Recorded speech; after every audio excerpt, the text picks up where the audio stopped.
வாழ்வில் வார்த்தை ஊழியங்கள் வழங்கும் இன்றைக்கான இறை வார்த்தை. வாழ்த்துக்கள்.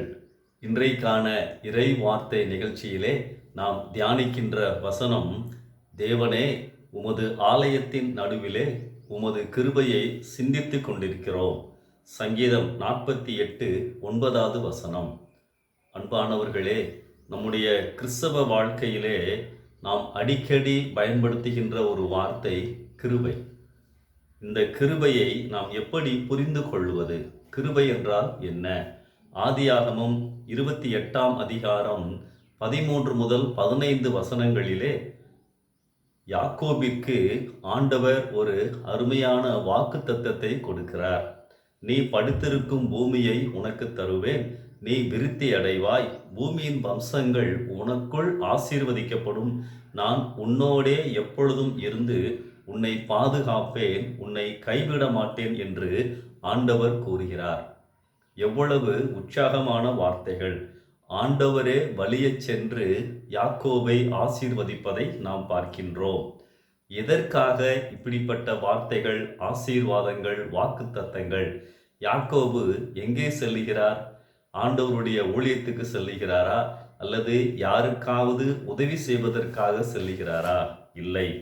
தன் சொந்த சகோதரனுக்கு துரோகம் செய்துவிட்டு உயிருக்கு பயந்து ஓடிக்கொண்டிருக்கின்றார். இந்த நிலையில் ஆண்டவர் இவரிடம் இப்படிப்பட்ட வாக்குத்தத்தத்தை சொல்லி ஆசீர்வதிக்கின்றார். இந்த ஆசீர்வாதங்களை பெற்றுக்கொள்வதற்கு யாக்கோபு தகுதியானவரா? நிச்சயமாக இல்லை. இதுதான் கிருபை. அன்மெரிட்டட் ஃபேவர் என்று சொல்லுவார்கள். Getting what you don't deserve.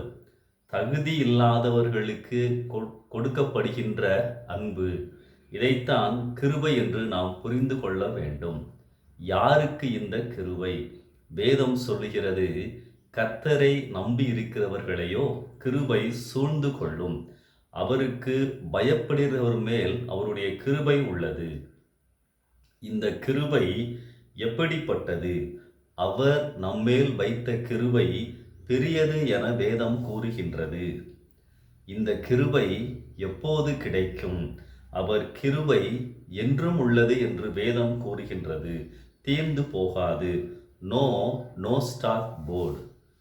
அன்பானவர்களே, இந்த கிருபை நாம் நிர்மூலம் ஆகாதிருக்க நமக்கு தேவை.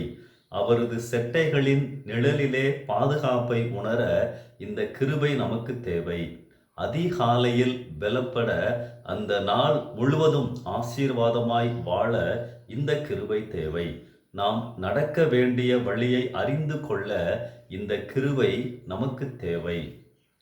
நம் பலவீனங்களின் மத்தியிலும் எப்போதும் ஆண்டவர் நம்மை ஏற்றுக்கொள்கிறார் என்ற உணர்வை, நிச்சயத்தை கிருபை நமக்கு கொடுக்கின்றது.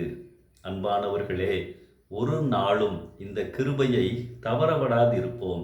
காலையிலே காத்திருப்போம். நிரப்புவார். இந்த நாள் முழுவதும் தாங்குவார். இந்த கிருபை எப்படியெல்லாம் நம்முடைய வாழ்க்கையிலே செயல்படுகிறது, இதை குறித்து வரும் நாட்களிலே தியானிப்போம். இந்த சிந்தனையோடு இந்த நாளை ஆரம்பிப்போம். கர்த்தர் உங்களை ஆசீர்வதிப்பாராக. ஆமென்.